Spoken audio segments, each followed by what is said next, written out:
Welcome to all of you. आप सभी का फिर से स्वागत है आपके अपने YouTube channel ITI study and job alert में। मैं self BL Patidar, I am training officer. और आज की हमारी class employability skill first year NIMI question bank का मॉड्यूल 5 प्रोडक्टिविटी यानी कि उत्पादकता, इससे रिलेटेड क्वेश्चंस आज हम इस क्लास में देखेंगे। इससे पहले हम 4 मॉड्यूल यानी कि 4 क्लास कंप्लीट कर चुके हैं। यदि आपने वो चारों क्लासेस नहीं देखी है तो उन चारों क्लासेस की लिंक मैंने इस वीडियो के डिस्क्रिप्शन में डाल दी है, वहां जाकर भी आप उन चारों क्लासेस को देख सकते हैं। तो चलिए शुरुआत करते हैं आज की हमारी इस क्लास के पहले क्वेश्चन के साथ। पहला प्रश्न है, एटीएम का उपयोग करते समय ग्राहक द्वारा रिक्त स्थान दर्ज करके प्रमाणीकरण प्रदान किया जाता है। इंग्लिश में देखें क्वेश्चन को। During using ATM, authentication is provided by customer bye entering and blank space. तो जब भी हम एटीएम में जाते हैं और अपना एटीएम कार्ड जब एटीएम मशीन में लगाते हैं तो उसके बाद हम उसमें क्या टाइप करते हैं, पिन। पिन के द्वारा हमारा ऑथेंटिकेशन देते हैं कि हाँ ये हमारा ही एटीएम है, हम इसके यूज करने वाले हैं, इसके जो भी कंज्यूमर है वो हम ही हैं। तो किसके द्वारा ऑथेंटिकेशन होता है, प्रमाणीकरण, उसमें पिन के द्वारा। तो क्या सही उत्तर हो जाएगा इसका, पिन।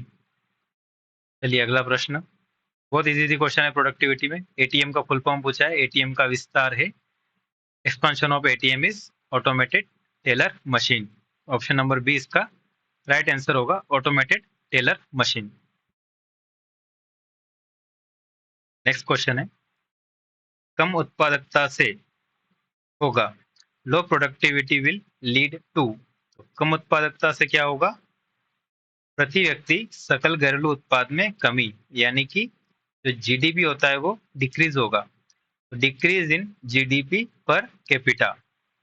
ऑप्शन नंबर सी इसका राइट आंसर हो जाएगा कि जीडीपी जो है वो क्या होगा, आपका घट जाएगा।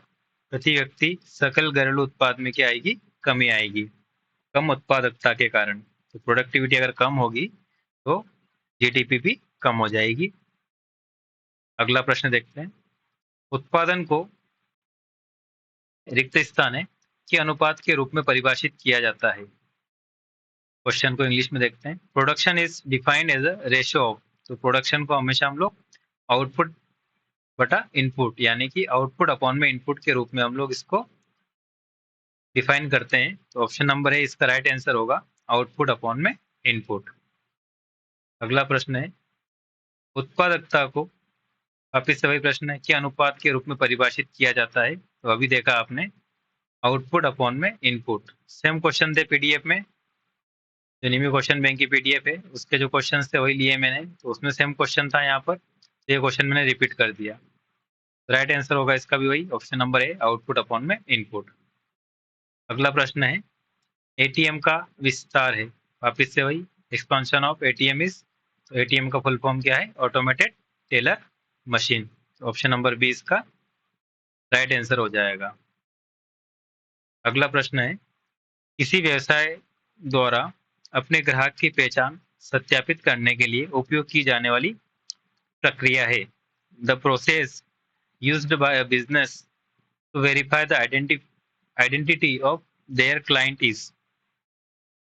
जैसे हम बैंक में जाते हैं तो बैंक में हम क्या करवाते हैं, अपनी केवाईसी।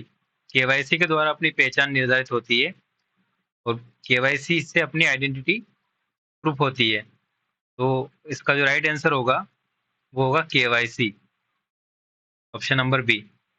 मतलब अपनी पहचान सत्यापित करने के लिए कोई भी कंपनी उस कस्टमर की क्या करती है, केवाईसी करती है, और उसका फुल फॉर्म होता है केवाईसी का नो योर कस्टमर। तो ऑप्शन नंबर बी इसका राइट आंसर है, केवाईसी।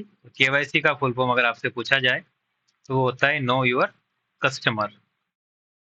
चलिए अगला प्रश्न है, स्वचालन का क्या लाभ है। What is the advantage of automation. अगर किसी चीज में ऑटोमेशन है, कोई वर्क ऑटोमेटिक हो रहा है, तो सीधी सी बात है, अगर कोई काम ऑटोमेटिक हो रहा है तो उसमें टाइम कम लग रहा है, तो कम परिचालन समय, रिड्यूस ऑपरेशन टाइम, तो टाइम की हमारी बचत हो जाती है। ऑटोमेशन में। इसका राइट आंसर होगा रिड्यूस ऑपरेशन टाइम। अगला प्रश्न है, यदि श्रम बल में 125 मिलियन लोग हैं, 100 मिलियन लोग कार्यरत हैं और 25 मिलियन लोग कार्यरत नहीं हैं, तो बेरोजगारी दर क्या होगी? What is the unemployment rate if there are 125 million people in the labor force, 100 million people employed and 25 million are not? Total 125 लोग हैं, मिलियन लोग हैं, उनमें से 100 मिलियन एम्प्लॉयड हैं और 25 मिलियन अनएम्प्लॉयड है, यानी कि बेरोजगार हैं। तो आपसे बेरोजगारी दर पूछी गई है, तो इसका राइट आंसर है 20%। अब वो देखिए कैसे आया। तो जो बेरोजगारी दर है वो कैसे निकालना है, तो कुल बेरोजगार कितने हैं, वो है 25 मिलियन और कुल श्रम बल कितना है 125 मिलियन। तो 25 डिवाइड बाय 125 और आपसे प्रतिशत में पूछा है तो इंटू 100%। तो इसको आप सोल्व करेंगे तो कितना आ जाएगा आपका 20%, इसका राइट आंसर आ जाएगा। तो इस तरीके से हम बेरोजगारी दर निकालते हैं। सबसे ऊपर हम जो लिखेंगे वो लिखेंगे बेरोजगार यानी कि जो अनएम्प्लॉयड पर्सन है उनकी संख्या, और नीचे लिखेंगे कुल श्रम बल। तो कुल श्रम बल कितना दिया है क्वेश्चन में 125। इस तरीके से आपका आंसर आ जाएगा 20%। नेक्स्ट क्वेश्चन, कौन सा बाजार वास्तविक मजदूरी और रोजगार का निर्धारण करता है? Which market determines the real wages and employment? तो वो जो मार्केट है वो श्रम बाजार है या लेबर मार्केट है जो मजदूरी और वास्तविक मजदूरी और रोजगार का निर्धारण करता है। कौन सा मार्केट है वो? श्रम बाजार या लेबर मार्केट। तो इसका सही उत्तर होगा ऑप्शन नंबर बी। अगला प्रश्न है, पूरे देश या क्षेत्र के आर्थिक प्रदर्शन को मापने के लिए किसका उपयोग किया जाता है? तो किसी भी देश की जीडीपी देखी जाती है, सीधी सी बात है कि वो देश की आर्थिक स्थिति कैसी है, तो क्या देखा जाता है कि उसकी जीडीपी कैसी है। तो इंडिया कभी 5th नंबर पे है, कभी 4th नंबर पर है, तो उसकी जीडीपी के कारण ओवरऑल जीडीपी अगर उसकी अच्छी होगी तो उसकी पोजीशन भी अच्छी होगी। तो वैसे ही हम किसी भी देश की आर्थिक स्थिति कैसे देखते हैं, उसकी जीडीपी कैसी है, और इसका भी राइट आंसर होगा option number B, GDP. GDP का फुल फॉर्म बताया था मैंने, सकल घरेलू उत्पाद। चलिए अगला प्रश्न देखते हैं, निम्न में से कौन सा शुद्ध जोखिम की श्रेणी नहीं है? Which one of the following is not a category of pure risk? तो प्योर रिस्क की कैटेगरी में टेक्नोलॉजी रिस्क जो वो प्योर रिस्क की कैटेगरी में नहीं आती है।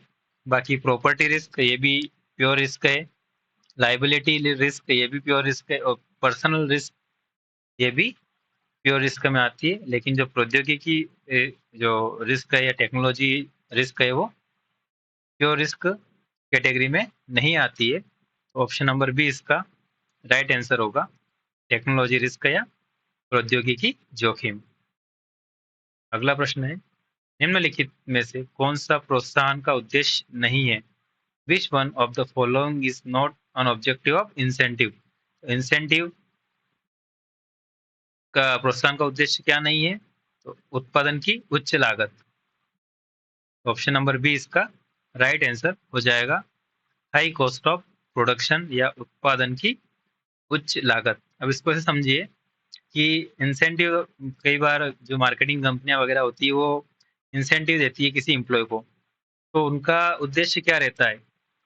इंसेंटिव देने का उद्देश्य है कि जब सामने वाले को हम अलग से कुछ पैसा दे रहे हैं उसके वर्क के आधार पर, तो वो अपनी गुणवत्ता में सुधार लाएगा। तो किसी भी व्यक्ति को अगर कुछ अर्निंग एक्स्ट्रा होगी तो वो अपने आप में सुधार लाएगा और कंपनी के लिए कुछ अच्छा करेगा, तो बेहतर गुणवत्ता होगी, उत्पादन बढ़ेगा उससे, और वेस्टेज में कमी आएगी, अपशिष्ट में कमी आएगी। तो ये तीनों इंसेंटिव के बेनिफिट है, उद्देश्य है। लेकिन उत्पादन की उच्च लागत ये इंसेंटिव देने का उद्देश्य नहीं है, क्योंकि अगर आपकी कॉस्ट ही बढ़ जाएगी तो क्या मतलब, आप किसी को अगर आप कुछ एक्स्ट्रा पैसे दे रहे हैं, पे कर रहे हैं, और फिर आपकी प्रोडक्ट की कॉस्ट भी बढ़ रही है, तो ये उसका उद्देश्य नहीं है। ये यहाँ पर प्रश्न का मीनिंग था कि इंसेंटिव देने का क्या ऑब्जेक्टिव है, क्या ऑब्जेक्टिव नहीं है, तो ये उत्पादन की उच्च लागत, ये उसका उद्देश्य नहीं है। तो आप भी इस चीज को ध्यान रखिएगा। High cost of production is not an objective of incentive. चलिए नेक्स्ट क्वेश्चन। इनमें से कौन सा दस्तावेज केवाईसी मापदंडों की पूर्ति के लिए स्वीकार्य नहीं है? Which one of this document is not acceptable for fulfilment of KYC norms. अगर हम केवाईसी करवाते हैं तो कोई भी अपना एक प्रूफ चाहिए होता है, डॉक्यूमेंट प्रूफ, जो अपनी आइडेंटिटी को प्रूव कर सके। तो उसके लिए वोटर आईडी कार्ड ये चलता है, राशन कार्ड ये भी चलता है, आवासीय प्रमाण पत्र ये भी चलेगा। लेकिन इनकम सर्टिफिकेट जो है वो अपनी आइडेंटिटी को प्रूफ नहीं करता है। इसलिए ऑप्शन नंबर डी इसका राइट आंसर होगा, आय प्रमाण पत्र या इनकम सर्टिफिकेट। तो income certificate is not acceptable for fulfilment of KYC norms. इसके लिए क्या आएगा? इनकम सर्टिफिकेट या आय प्रमाण पत्र। नेक्स्ट क्वेश्चन है, कौन सा चरण तीव्र राजस्व वृद्धि की अवधि है? Which stage is a period of rapid revenue growth.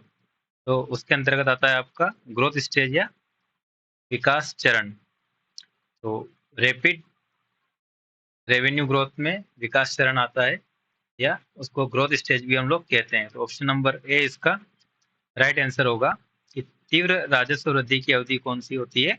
विकास चरण। तो अगर ये वीडियो आपको अच्छा लगा हो तो आप इसे लाइक करिए, कमेंट करके भी हमें बताइए, और अपने दोस्तों के साथ इसको शेयर कीजिए। साथ ही अगर आप चैनल पर पहली बार जुड़े हैं तो इसको सब्सक्राइब कर लीजिए और बेल आइकन को प्रेस कर लीजिए, ताकि जैसे ही हमारा कोई भी नया वीडियो हमारे चैनल पे अपलोड होगा तो उसका नोटिफिकेशन आप तक पहुंच जाएगा। हमारे साथ जुड़े रहने के लिए थैंक यू वेरी मच।